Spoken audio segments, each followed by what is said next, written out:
우리 국민들의 우려 또 관심이 매우 높습니다.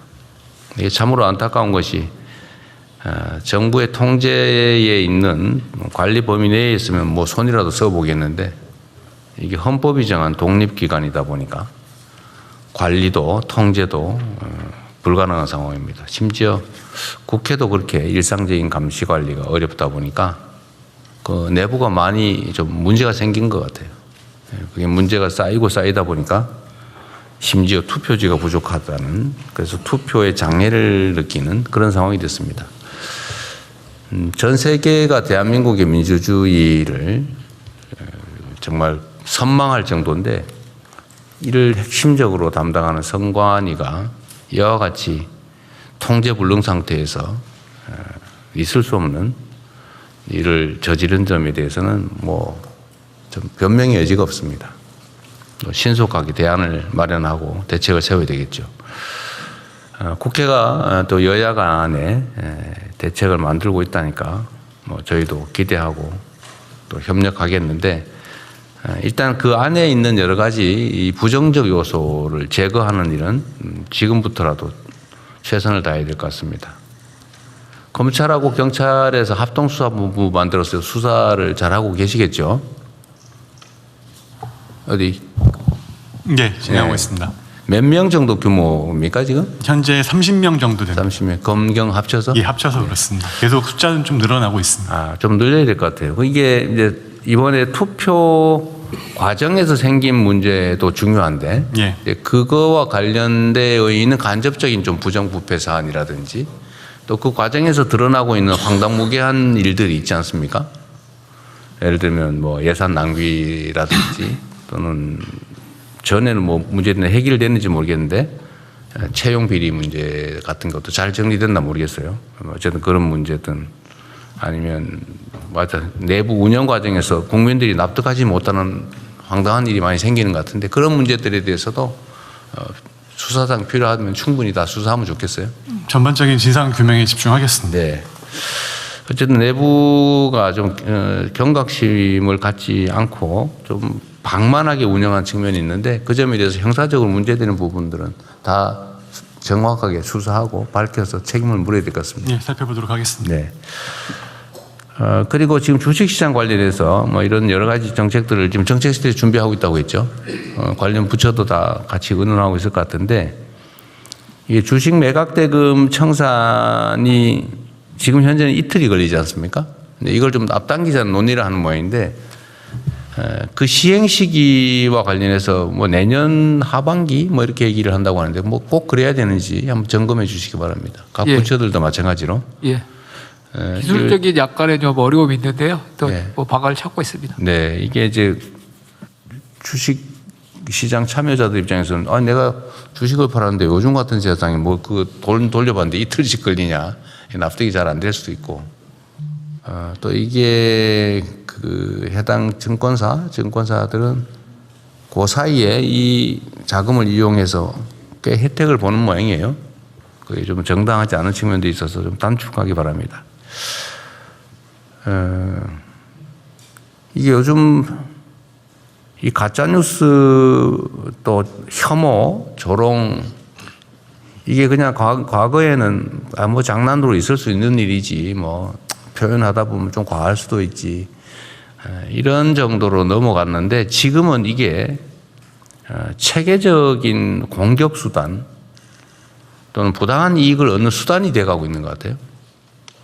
그래서 이게 과거처럼 단순히 뭐 우물가에 몇 사람 모여가지고 뭐 재미로 하는 가짜 뉴스, 누가 뭐라 그러더라 이런 수준이 아니고 뭐 인공지능으로 아예 자료를 아무도 식별을 못할 정도로 만들어가지고 명백한 허위 사실을 정말로 그럴듯하게 퍼뜨려서 갈등을 조장하거나 아니면 부당한 이익을 얻는 수단으로 사용되는 측면이 있습니다. 그리고 또 이런 것도 있는데 제가 법학을 배우고 법률가로 활동할 때는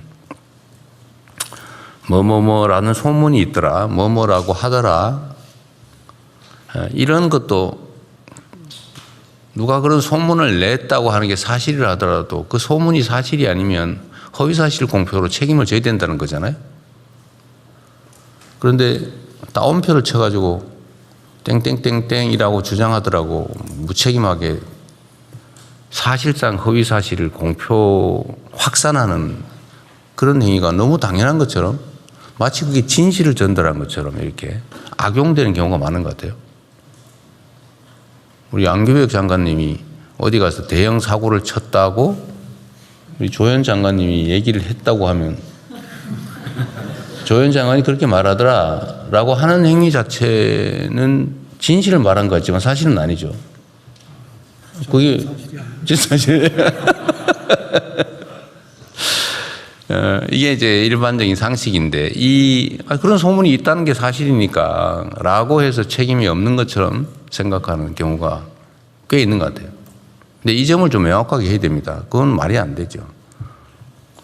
언제나 확인해야지 다른 사람의 인격이나 아니면 이해관계에 관한 그런 허위 주장을 누가 카더라라고 전파하면 안 되죠.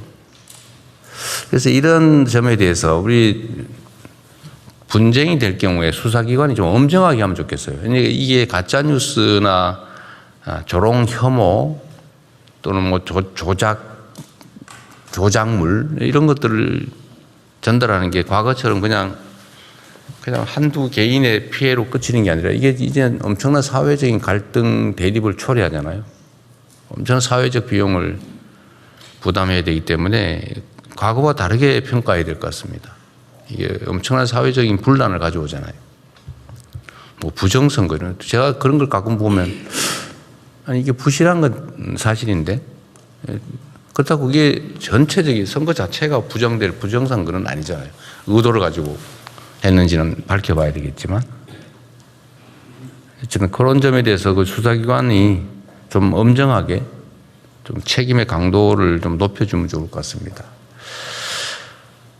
그리고 공직사회 내에 우리 각 부처청에서 좀 주의해서 들여다봐야 될 부분인데요. 얼마 전에 어디 소방서에서 그 소방관들, 여성 소방관들한테 술을 너무 많이 먹이고 회식 강요하고 새벽까지 끌고 다니고 그러다 못 견뎌서 이 사람이 어떻게 된 모양인데 이걸 또 남자친구하고 갈등 때문인 것처럼 이렇게 가짜로 발표해가지고 안 그래도 가슴 아픈 그 남자친구를 아주 그냥 그렇게 2차 가해를 하고 또 이거 감찰해달라고 그랬더니 그냥 묵살하고 그래서 제가 얼마 전에 우리 소방 쪽에 국무조정실이었던가요? 예, 국무조정실에서. 국무조정실에서 조사를 해보았더니 이게 다 사실로 드러났다고 그래요?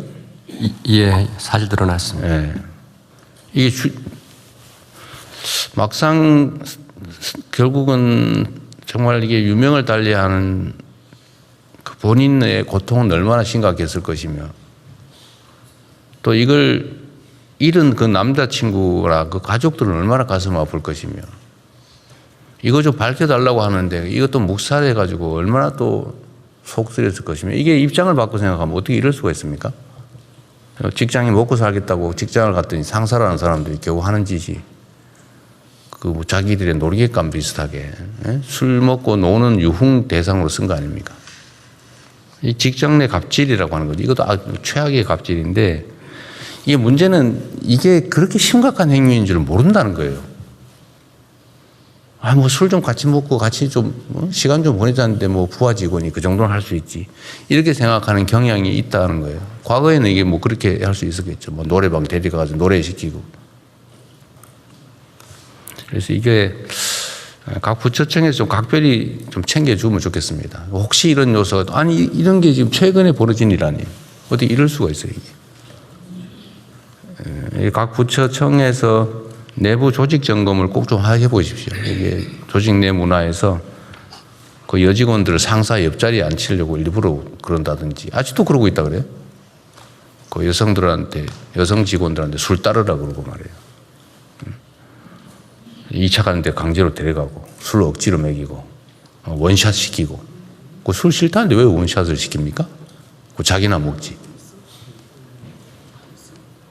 어쨌든 직장 내 이런 갑질 요소들은 다시는 이런 얘기 안 나오게 각별히 챙겨주기 바랍니다. 이상입니다.